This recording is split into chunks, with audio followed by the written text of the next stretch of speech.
Hello everyone, I'm Mayor Kevin Burns, and I am joined by the founder of Penrose Brewing Company, Mr. Eric Hobbs. Eric, welcome to Business Beat.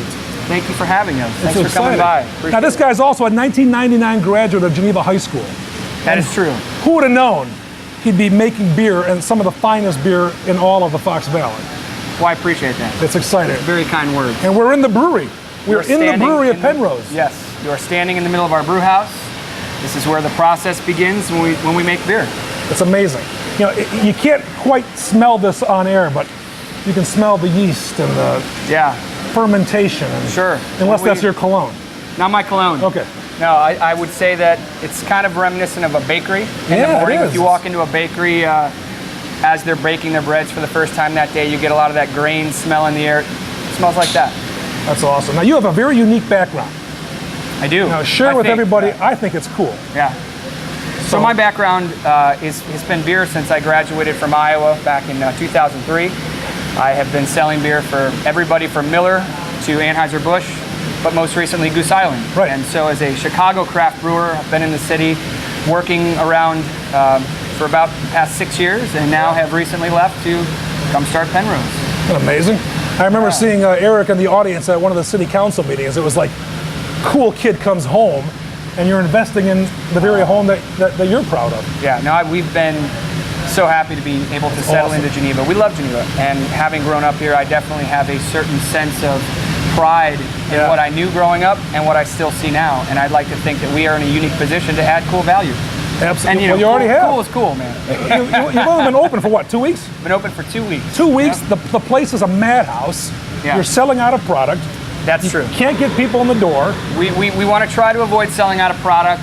We are working as quick as possible to turn more beers in. Absolutely. But we'll be stocked up and ready for another week starting tomorrow. It's going to be exciting, man. It's been now great. Behind us, this gentleman working is Tom. Yep. He's the brewmaster. That's correct. So he's busy putting together the product that we're all going to enjoy over the weekend and what have you. So. Yeah, Tom's a pretty awesome mind and a very, very well-respected brewer in the Chicago beer community. So I'm only as good as the beer he makes, and right now he's making me look real good. Well, you're pretty darn good. Yeah, that's awesome. That's awesome, man. So what else should we know about the brew house before we take a walk through the entire facility? Well, we have a very unique setup here at Penrose.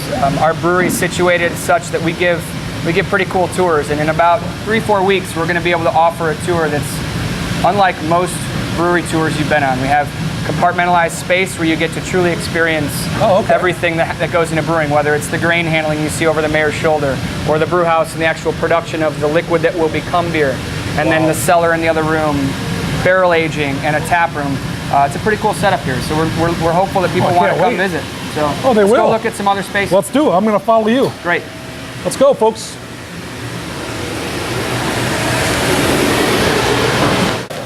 Folks, we have followed Eric into the cellars room. Correct. Now this room is unique for a number of reasons. Right. Not only because you have 40 billion barrels of beer. 40 billion, not exactly, but close. Oh, but tell me about this. This is unique. I've never seen this before. So this is a wine barrel, and one of the cool things that we do at Penrose is we do some alternative fermentation projects. Okay. And what we mean by alternative fermentation is that we take what is going to become beer, so not quite beer yet, the liquid that will be beer, and we put it in a barrel, pitch some yeast, and we let that barrel and the yeast in there kind of dictate what comes out. Right now we're in the process of experimenting a little bit to see what this barrel is going to produce, because within that barrel there was wine beforehand, wine made several different times. So the character of that wine, the character of that oak, whether it's French oak, American oak, or Hungarian oak, will all start to come through in that beer, and then we can figure out what we're going to have moving forward as we start to experiment with more barrels that come from the same stock. Now, off camera, Eric described this as wild fermentation. That's correct. Hey, Jeff. You're okay, Pete? Hey, sorry about that, guys. You're in a brewery. You're in a brewery. This is live, baby, live. Now, how long will this ferment? We'll ferment as long as it needs to be there. Okay. So what we'll do is we'll start to extract beer and taste it along the way. Got it. And as the flavors are developing and as the beer develops, we start to see if we like the direction it's going, and we'll find a home for it, or if it's something we're not really into, we might just pitch it. Now, who ultimately will say this is good to serve? So we have a taste panel that consists of myself, Tom, our tapper manager, Jeff, and sometimes we even bring in other brewers from our other breweries to try really? them. Yeah. Oh, that's cool. Yeah. Wow. So we saw where the beer is mixed. Right. Now it's fermenting here. Correct. And from here it goes elsewhere, ultimately for consumption. Right, that's accurate. Now how long will all this beer ferment in these? So it depends on the beer we're making. Okay. What are you making now? Right now, I think Tom is brewing a double batch of P2 today, which is our Belgian-inspired pale. But that would be an example that would probably take 18, 19 days in fermentation. Really? But Proto Gratis, one of our Belgian-inspired beers that's a single, lower ABV, a little lower alcohol, it will only take about 2 weeks. So, oh wow! Depending on the beer style, it's variable. So, interesting. Yeah. So I could very well come into Penrose this weekend and know that in a couple weeks, my beer is brewing currently. Correct. So you talk about fresh. Correct. Actually, there's a beer on right now. The Proto Gratis that's on draft right now was kegged 2 days ago. So the people that were here drinking it yesterday, we're drinking day-old beer. Day-old. It's about as fresh as you'll ever get. And is it served cold, warm, Served cold. Yep. Okay, so served not a cold. room temperature stuff. No, we're not doing anything cellar temperature yet. There are beers that we will serve a little warmer, but we're not at that point yet. Wow, this is really cool. Yeah. Let's go check out the tap room. Let's go check out the tap room. I just follow him, whatever he says. Let's do it. I like it. I love what you did with the place. Yeah.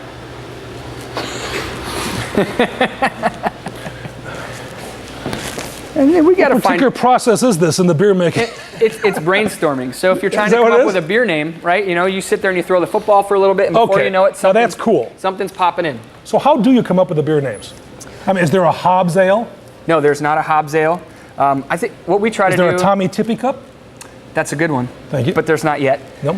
What we do during our creative process is we try to just put ourselves in a situation that inspires us, whether we're sitting there drinking beer, we're at a dinner, or we're sitting with other people that we find to be creative minds. And you'd be shocked at how much of that stuff just pops out, right? Something will come up in conversation when you're sitting with friends talking and drinking, and all of a sudden you're like, holy cow, that would be a great beer idea, or a great beer name, or a program idea, or an event idea. And then you just, I write stuff down all the time, and I send texts to people so I don't forget, and I use my calendar as just ways to remind myself of things that we're doing. I mean, you're an expert, and clearly you've got success, but in terms of a beer name, is it, you can be too catchy and too I think there's a fine balance between cleverness and kitschy and cliche. Okay. Those things are, everything I'm aware of when I'm going through the naming process is that I want to make sure that it does truly represent Penrose and the brand ideal we've created, so that when someone drinks it, experiences it, and thinks about it, they're like, oh yeah, that makes sense that it's Penrose. Okay. And it's got to have some sort of relatability. As you go out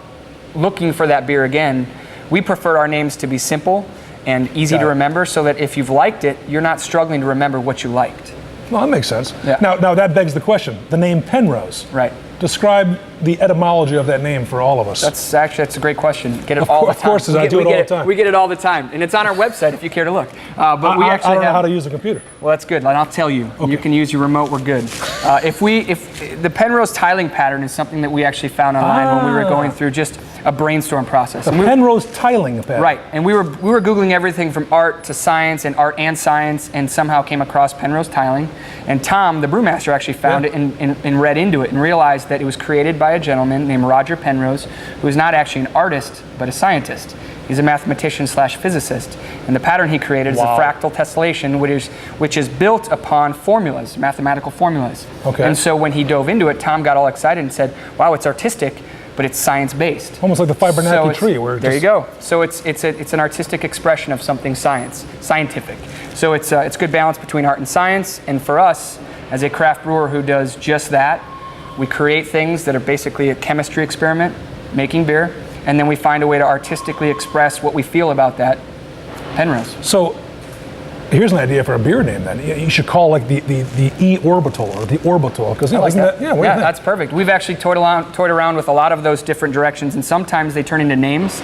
Sometimes the idea that gets us to that will turn into another name or something associated with that. But you basically just kind of stepped into our creative process. So what I want to see is the journals that you keep in the back with all these suggested names it's not even really use. A journal. It's a combination of text messages and napkins and like anything I can grab to write something down to in that moment not forget it.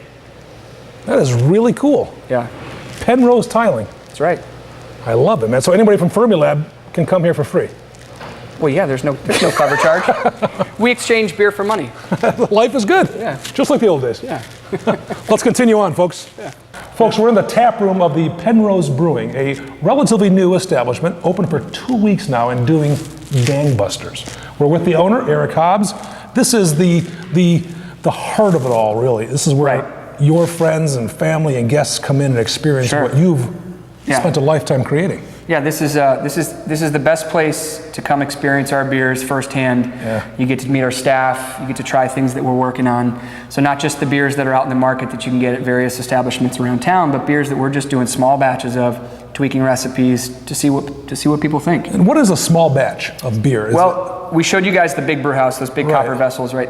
Right alongside of it, we had a small little system that was about a barrel at a time. So we make two kegs at a time of these small batches that we then put on up front, see what people think, and it's like having a permanent focus group in your room. So are they no-name batches then? No, sometimes we put names on them. Okay. What we'll do is we'll indicate what style it is, and then we'll put all the beer specs on the menu so people have an idea of what we're trying to do. But we try to avoid naming anything until we know that it's directionally, this is the recipe that we want to use. Got it. Okay. Then if you see it with a name up there, you know that we've probably got that recipe dialed in, and that we'll be probably thinking about rolling it out to the market here sometime soon. So I'm here enjoying one of your small batch brews. Yes. And I have a comment to make. I can make that right to Tom, the brewmaster. Absolutely. Yourself, and say, gosh, I find this a little bit that, and they can explain why it's that way. No, that's one of the great things about having this tap room. And it's set up as a communal feel. It's designed after European beer hall. Right. And we're around, and we would ask that of you. If you're drinking our beers and you've got something you want to say, good or bad, let us know. That's why we're here. That's why we have this set up. So we encourage feedback. So every weekend there's a focus group. Pretty much. I mean, yeah. That's cool. And not only that, the focus group pays us. Life is good. Life is very good. And you're in a very unique location in Geneva. Yeah, we think we found a great spot. Yeah, I mean, you and I grew up here. Right. So it was not known for its commercial corridor per se, but it serves your purposes beautifully. Yeah, we're this commercial / manufacturing industrial. So we like that we're a little further off the beaten path, but we have a lot of space to do what we need to do. All the parking in the world. offer plenty of parking. So if people either walk up the street from 3rd Street or they drive in from out of town, we can accommodate both. Oh, it's fantastic. What else should we know about the beautiful tap room? I mean, obviously the bar's gorgeous. The furniture was made specifically for this. Yeah, I mean, this was a handcrafted project. All the barn board that you see in here, I have hand collected from 4 different barns across Illinois and Wisconsin. Yep. All these old lights up here were all torn down during the demolition process because they were all vapor bulbs, and vapor wouldn't have passed our current code compliance. So I rewired them to be just standard bulbs and reused them up here. I think they're gorgeous. God, they are gorgeous. Created all the lights you see over the bar. We designed and made with our neighbor next door, a woodworker, all the flight trays that we're using. So I mean, this truly is a handcrafted, place, and this is everything that we do. We try to take a little bit more time to get it right. Sure. So anyone who wants to rush a beer, that ain't gonna happen here. Oh no. If you meet Tom, you'll realize I'm often asking for things to move quicker, and he just kind of draws that line and says the beer's ready when it's ready. Unbelievable. Shall we go pour a beer just to see how beautiful it looks in the beautiful glass? Let's pour beer. Let's check it out. Yeah, we were when my friend had put that bug in my ear that he had got all this lumber from the old Pabst Brewery. We were jumping on it. We got these tables made and the seats that you see in front of you. Now, what's this bar top made of? That bar top is a single pour of concrete. So we did 5-gallon bucket at a time, and it turned out pretty awesome. I mean, we were very... So this was framed here, then you poured the cement here? Correct. So we had poured just a frame of just wood and then this smooth material inside of it, and then we put a big thick foam core in it, and that allows us to have a single pour of concrete, and it allows us to have far less weight than what you might imagine from a big thick piece like this. And then with the floors being as old and as beautiful as they were, we wanted to kind of emulate that same aesthetic with this concrete bar top. So we added some pea gravel, and then we orbital sanded down. And I say we, but it was a gentleman named Eric Mayer who has a shop out in Hershey. He did an extraordinary job. I mean, I think this thing turned out just beautiful. It's unbelievable. Yeah. That's one big pour. It's one big pour, 5-gallon bucket at a time to get this all done, one single pour. So good thing is, it looks great. If we were ever need a new bar top, I mean, I don't think we'd ever have any way of getting this thing out of here as a single piece. You'd have to break it up. You'd have to break it up, and I don't think I'd ever want to see that happen. No, I don't think it'll be an antique, for God's sake. Right. So folks, we're in the tap room, and our founder of Penrose Brewing has poured a delicious looking beer. Sure. Now, I'm no expert, but this looks like a blonde beer to me. It is, and actually, one of the cool things that we are, look at this guy. It's amazing. That's just brilliant. It's amazing as a Rhodes Scholar. Right. Caneville Road. We recognize that not everybody is familiar with all the craft beer has had going on over the years. So not everybody walking in is a big hop lover or a big malt lover or somebody that's going to be well acclimated with what craft beer is. So we've taken the approach that we are making our beers accessible for not only the beer aficionados out there, but the green novice, someone who's never actually had a craft beer. So this beer is our first beer that we've ever made. It's called Proto Gratis. It's Latin for first step. And it's a beer that we made at 4% alcohol, lower alcohol, because now people that might only drink Bud Light, Miller Lite, Coors Light can try this beer and not be overwhelmed by too many big, bold flavors. Got it. So it drinks really easy, has a little light zestiness to it. The yeast ester that we use, the yeast ester created from the yeast that we use is authentically Belgian. So those folks who really like Belgian beers, this one has been just a home run with them. No kidding. Now, I'm a guy who grew up stealing his father's Falstaff. Sure. So this is a beer that's stronger, a little bit more body. It's got a little bit more body to it. It definitely has a little bit more of a complex and maybe layered flavor profile than most A complex domestic. layered flavor profile. Yeah. Wow. But it's nothing. Wow, it's nothing overwhelming. I mean, this is what if you walked in and said, "I've never had a craft beer before," and I put this in front of you, assuming you're familiar with beer in general, you're going to pick this up and you're going to think, "Wow, this is pretty tasty." It's not overwhelmingly bitter or overwhelmingly sweet. It's just, it kind of sits right in that middle ground where it is very clean, very refreshing, and very well balanced. So it's a summer beer. Oh, it's perfect summer beer. Perfect summer beer. Yeah. Now here's an unusual question, and forgive me for my ignorance, but is your demographic primarily male, female? Oh man, we've been like 50-50. 50-50, yeah. okay. I think on paper, in any case study would tell you that primarily males between 24 and 38 are going to be our target demographic and the majority of our consumption. However, in this room, because we're in Geneva, because we are this place that is a bit more inviting and a bit more approachable and accessible, we've seen just as many females as we have males, and we love that. Oh, absolutely. It's wonderful. It's pretty awesome too when you get somebody that comes in here and says, I don't really ever drink beer, I only drink wine. Sure. And then you find some of the flavors that they like in wine, and you put a beer in front of them, and they say, "Ooh, I really like this. This is good. I would reorder this." And then you watch them reorder 3 of them, and you're like, success. Life is good. Life is good. I feel like Norm sitting at the bar here. It's fantastic. Hey man. Norm. What's shaking, Kev? Perfect. It's a beautiful beer. Thank you. You've poured it exquisitely well. Perfect amount of foam and what have you. So perfect. Oh, it's very exciting. What else should we know? Well, we want to know your address. We want to know your website, your phone number. How do we get a hold of you? Sure. Check this out, Genevans. That's the Penrose. Penrose tiling. Yep. So as this expands, it remains the same in essence. It basically is a repeating pattern. It's a repeating pattern. Yep. Kind of like the committee of the whole meetings. That's awesome. Well, we're located at 509 Stevens Street in Geneva. We are set back a little bit, so we've put a nice big bold white 509 right on our roof. So if you're coming in looking for where we're located, you can see the front of our building. It's well labeled.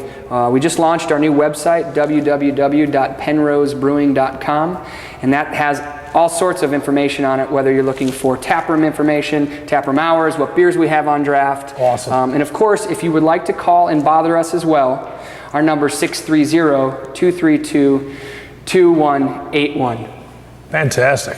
Thanks. We're with the founder, Eric Hobbs of Penrose Brewing Company on beautiful Stevens Street in Geneva, and it has been a pleasure. Thank you. So, to you, cheers and congratulations. Thanks for coming, Mr. Matt. Thank you. Appreciate it. Thank you.